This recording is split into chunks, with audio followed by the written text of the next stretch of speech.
source, ABC6 News at noon. Good afternoon, everyone, and thank you for joining us. Happening right now in Providence, Rhode Island's congressional delegation gathering this morning, calling for more gun control. The delegation holding a press conference at the Gun Totem, the work of a Rhode Island artist displaying more than 1,000 handguns that were turned into a state gun buyback program. The red flag law is not enough. We need to hold gun manufacturers and the gun lobby accountable. Gun makers should not be exempt from the law, but unfortunately they have near total immunity from lawsuits. And the Supreme Court is on the verge of flooding communities nationwide with guns by potentially rolling back common sense restrictions that exist today. Be sure to stay with us here at ABC6 for continuing coverage on the push for gun legislation. We'll have more tonight on ABC6 News, first at 4. And our continuing coverage goes on about the Texas school massacre. We're now learning new details about the investigation into the shooter's motive there, and anger is growing over the police response. Here's ABC's Morgan Norwood with more. As authorities work to determine a motive for the deadly shooting rampage here at Robb Elementary, the police response to the shooting now facing criticism. Jesse Ortiz, who lives across the street, sharing this video exclusively with ABC News, showing officers taking cover behind a vehicle as the shooter was inside. Did you tell them to go in? I was yelling like, why don't you guys go in? Why don't you guys go in? Families now demanding answers from law enforcement. They said they rushed in and all that. We didn't see that. Authorities now saying that it appears the gunman got into the school from an unlocked door and was never confronted by a school resource officer before entering the building. Police studying this video appearing to show the gunman walk in. He walked in unobstructed initially. A key focus now in the investigation, why the school failed to impose a lockdown for 13 minutes after the 911 call. At 11:43, the Uvalde School District posting on Facebook that a lockdown was in effect for the entire campus. But by then, the gunman was already inside. I heard the officers yelling at the shooter. What did you hear them yelling? To put the firearm down. And then the shooter said, leave me alone, please. And then he started shooting. Authorities say 4 minutes after the shooter entered the building, law enforcement was inside, but they took heavy fire. They retreated and called for additional resources. An hour later, Border Patrol tactical teams arrive. They make entry, shoot and kill the suspect. The school district recently doubled its funding for security, adding more officers. We're also learning that they had an active shooter drill just 2 months ago. Morgan Norwood, ABC News, Uvalde, Texas. And coming up a little bit later in this newscast, we have more on the victims of the massacre and those who survived as they recall vivid details from inside the school that day.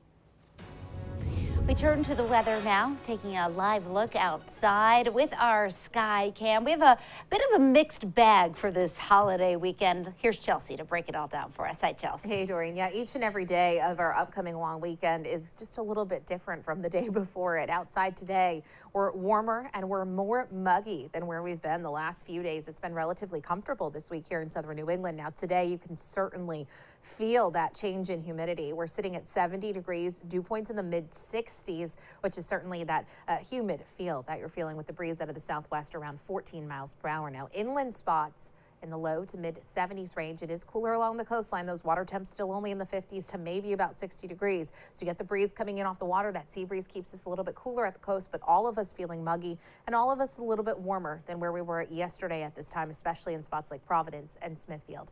Satellite radar image shows you that we've had a lot of clouds locked in place and even some mist and some drizzle at times. I do think we get a few pops of sun as we head into the afternoon, but a wider view of your satellite radar image shows you more rain off to our west, and we'll see more rain in the forecast, especially overnight and into tomorrow with some scattered showers and even some isolated thunderstorms in the forecast. But I do think today you'll see some pops of sun, and I do have even more sunshine later in the weekend. I'll have much more in just a few minutes. Doreen? Chelsea, thank you. And almost all of Rhode Island's state beaches will officially open for the summer tomorrow. The exception is Scarborough State Beach.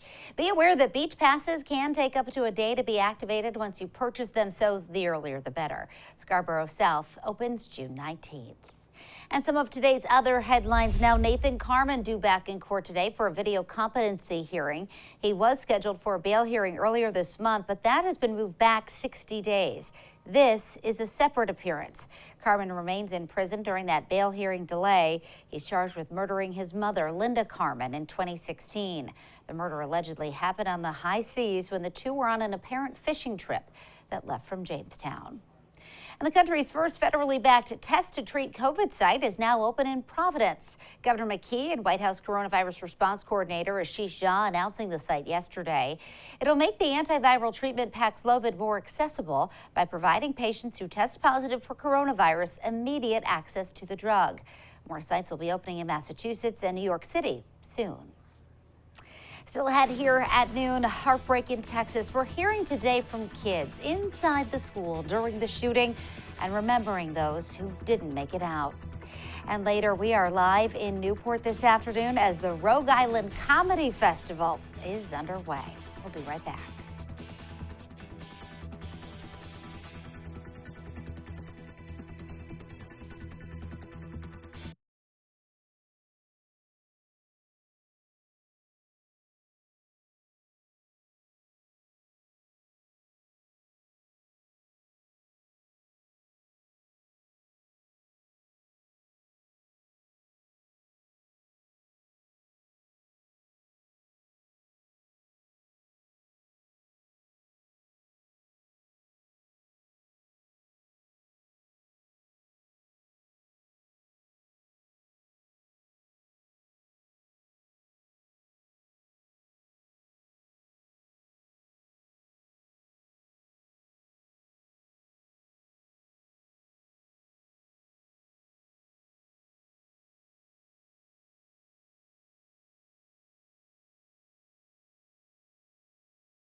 Well, this Memorial Day weekend, many will take the weekend to relax with family and friends, but the holiday is also a time to reflect and honor those who've served.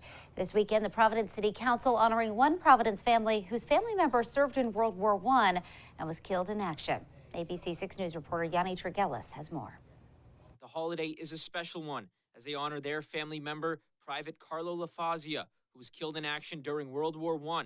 Each Memorial Day, they would visit a monument honoring Private LaFazia. My wife and I would visit that stone quite often on Memorial Day, Veterans Day, where we would place flags on the stone. The city erected a monument for Private LaFazia in 2017 and then another in 2021, both times being vandalized. Now this Memorial Day weekend, the Providence City Council honoring the LaFazia family again with another monument, with the hopes this one will last. We have a real opportunity in the city, a real opportunity to not only showcase what's important, but to educate our young people about the sacrifices that the Private LaFazias have made. The city also honoring the LaFazia family by renaming a portion of Admiral Street in Private LaFazia's name, now called LaFazia Way. And as this monument was now resurrected for a third time, Private Carlo's nephew Jerry saying that he hopes that this time will be the last and that they can let his uncle Carlo finally rest in peace. Reporting in Providence, Yanni Triggelis, ABC6 News. And now with more on the victims of the Texas elementary school massacre. We're learning more about the 19 children and 2 teachers killed. And one of the survivors is speaking out about those terrifying moments when the gunman opened fire. ABC's Rena Roy has more. When he went in the classroom, he said, "You're all gonna die," and he just started shooting. 10-year-old Samuel Salinas speaking out after surviving the massacre at his elementary school. I was playing dead, so he won't shoot me. He's now recovering both mentally and physically. His leg injured in the attack. He's one of the few that made it out of his classroom. He shot my teacher, and then he shot the kids. I think he was aiming at me, like the thing, and then he, I guess, one of the chairs were there, so it blocked it, and pieces in my leg. I kind of don't feel safe going to school, and I feel hot, and sometimes at night I have nightmares too. Rogelio Torres is one of the 19 children who were killed. Losing that little piece of my heart, I lost my son. 10-year-old Tess Mata loved making TikTok videos and looked up to her big sister. It happened here, and it to my baby. She put a smile on everybody's face every time. Alexandria Rubio, or Lexi, was an honor student. Her mother calling her beautiful and smart. Writing on Facebook, "We told her we loved her and would pick her up after school. We had no idea this was goodbye." Also being remembered, Nevaeh Bravo and Layla Salazar, and one family now facing even more heartbreak. Just days after 4th grade teacher Irma Garcia was killed, her husband Joe dying of a heart attack. One of his final moments, laying flowers at her memorial. There are 4 children at a mass for the family, the pastor seen holding them. Don't let your anger turn into hate, because then you will never celebrate your parents. There have been prayer vigils all over the country for the small community of Uvalde, including in Newtown, Connecticut, where 20 children and 6 educators were killed at Sandy Hook Elementary in 2012. This shooting renewing calls for gun reform. Rena Roy, ABC News, New York. And coming up, we love New England. KC is live for us this noontime. It's all coming together, Doreen. Take a look at this. Is the greatest part maybe of any kind of festival is we've been following these guys around and we get to see them actually set up. Chairs are in, stages up, signs going up. Night 2 of the Rogue Island Comedy Fest coming up later tonight. Doug Key live with us again coming up in just a bit. Stay with us.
Well, it's Friday, which means it's time to continue our summer series, We Love New England. Casey Cantz is live for us, getting ready for the Rhode Island Comedy Festival. It's in full swing, Case, right?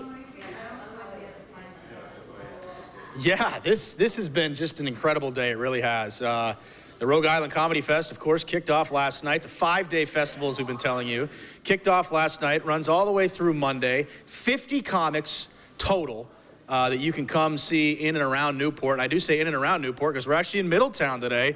And talk about getting ready for a festival. I mean, Doug Key, you've been with us all day, man. I don't think you've even... Okay.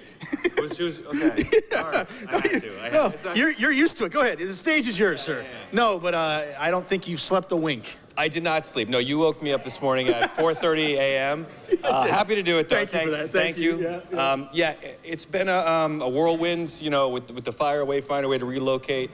Diego's Cantina here in Middletown generously donated the space for us to use for tonight's Friday night shows at 6 and 8. And then we're going to Reef downtown at 10 p.m. And we've seen in the last, I'd say, hour or so, I mean, you've transformed this room into what is going to be your just typical comedy club now. Yeah, exactly. Yeah, we have a formula. There's very bare minimum ingredients to make a successful comedy show. It's just a microphone, sound, and a spotlight. But there are some other little, bells and whistles you want to put on it to make it like a quality show. It's the arrangement of the seating has to feel intimate. Feeling like, you're on top of the audience, but feeling like you're with them at the same time. So yeah, it's a cool room. They got great cocktails here. The bar is very retro, and I like it. And if you could just touch again, we've talked a lot about this this morning and today. You're a Rhode Island guy, obviously the devastating news that happened earlier this week, how this community has really rallied in 24 to 48 hours. These businesses that have stepped up so this show can go on. It's overwhelming. I'm speechless. I mean, because of that, it really did bring like people together. Like hotels were helping other hotels and taking their guests. And yeah, it's amazing. People were lending like rental homes for some of my comics to sleep in, and obviously the venue space. So yeah, I'm overwhelmed with support. So anybody who works at the Wayfinder, come to a show for free because we want to give back to everybody that lost a job. Yes. So it's been great. Tickets still on sale? Yeah, tickets are on sale online only. RhodeIslandComedyFest.com. There's still some tickets left for tonight, tomorrow at Jane Pickens Theater, Sunday at Pelham and Reef, and then Monday at Pelham. Yeah. So thank you so much, man. It's been an awesome experience, man. Appreciate you, man. Support local comedy. Support local comedy, indeed. Live here in Middletown today at the Rhode Island Comedy Fest. Yes. He's Doug. I'm Casey. Back to you guys. And now, your ABC6 Storm Tracker weather with meteorologist Chelsea Priest. You say having a little bit too much fun down in Newport or Middletown this morning and again at noon. And today's a perfect day to do something indoors. We so often think Memorial Day weekend, that unofficial start to summer, you want to get outside. And we do have some good outside weather in our weekend forecast. Today, not really that day. There's been some fog and clouds and mist and drizzle. You can see a lot of fog over Block Island still as we head into the afternoon hours. The breeze has picked up just a little bit out of the south-southwest. That's allowed our temperatures to warm into the 70s for our inland spots, and it's going to be inland that we have the highest chance of seeing some sunshine popping through at times. Minimal sunshine expected today. It's also keeping us locked in some cloud coverage down along the coastline, and temperatures are a little bit cooler, low to mid 60s at the immediate coast. And all of that, again, because of this breeze that's coming in from the southwest, anywhere from about 5 to 15 miles per hour, with a few gusts coming in at times around 20 miles per hour. Not overly windy, but this southwest wind plays a big factor in the weather we're experiencing. What you're noticing today is a big jump up in humidity. We're feeling muggy outside with those temperatures around 70 degrees inland. Inland spots have dew points that are in the mid to upper 60s, giving us a real sticky feel. Even at the coastline, the dew points are higher. So we are feeling a bit more uncomfortable today. That's going to continue for the rest of the day today through much of tomorrow. Front comes through. Sunday, we actually start to warm up a little, but we'll be less muggy. That muggy factor does start to creep back up Monday and Tuesday, with temperatures coming into the 80s for Monday and Tuesday. Now, keep in mind, we top out in the mid 70s today and tomorrow, upper 70s on Sunday, 80s for Monday and Tuesday. The average high, 72 degrees for this time of year. So we are coming up just above that, but these are our inland temperatures. Along the coastline, it's going to be much cooler, so don't expect 80s at the beaches on Monday. We will be cooler at the coast, likely in the 70s range. Still a really nice day, just not quite as hot. along the coastline as it is inland.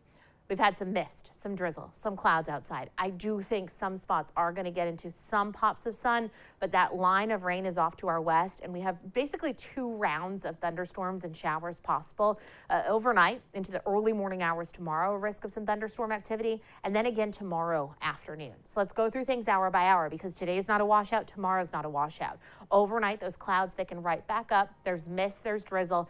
Early in the morning, 3 o'clock in the morning, you can see some thunderstorm activity developing. It may be a night that you wake up to some rumbles of thunder out there. By tomorrow morning, 9 or 10 o'clock, for the most part, it's still cloudy, but we're not seeing any heavy or steady rain. If we get into some pops of sunshine, and that does look like a possibility tomorrow afternoon, it's going to create some energy for some thunderstorms to develop and really pop off through tomorrow later in the afternoon and early evening.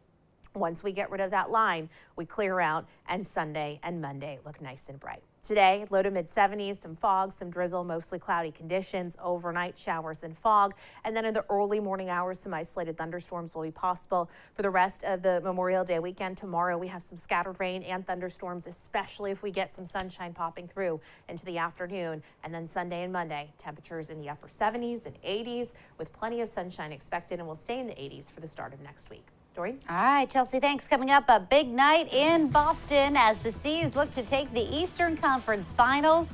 We'll look ahead to the game.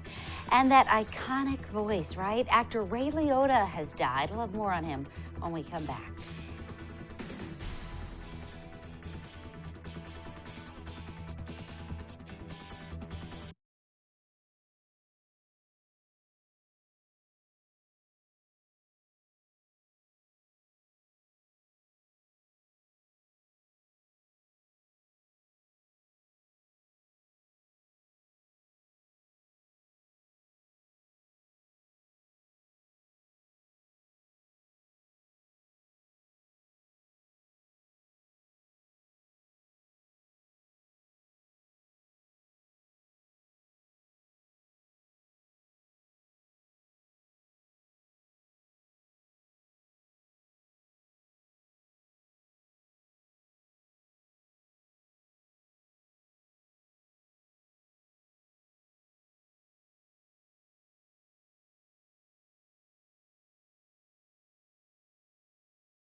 Welcome back. Now to the Celtics in the playoffs. The Boston Celtics back home tonight with a chance to win the Eastern Conference Finals. The C's are trying to get back to the NBA Finals for the first time in 12 years.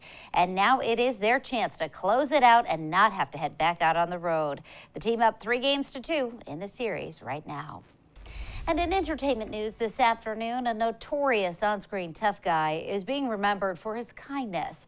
Ray Liotta died in his sleep at age 67 while filming in the Dominican Republic. He famously starred alongside Robert De Niro and Joe Pesci in Goodfellas. His cause of death remains unclear. When we come back, we're going to check back in with Chelsea for another look at that afternoon forecast. Stay with us.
Hard to believe the Memorial Day weekend is here, Chelsea. I know, we are here, and we are looking at kind of a shaky couple of 2 days. Today's really cloudy and muggy outside with some drizzle and some mist. Overnight, a few isolated showers or thunderstorms possible. Tomorrow, we start the day with a lot of clouds. You may get some pops of sun. If we see some sun, it kind of backfires because it acts as some energy for a round of some thunderstorms tomorrow afternoon.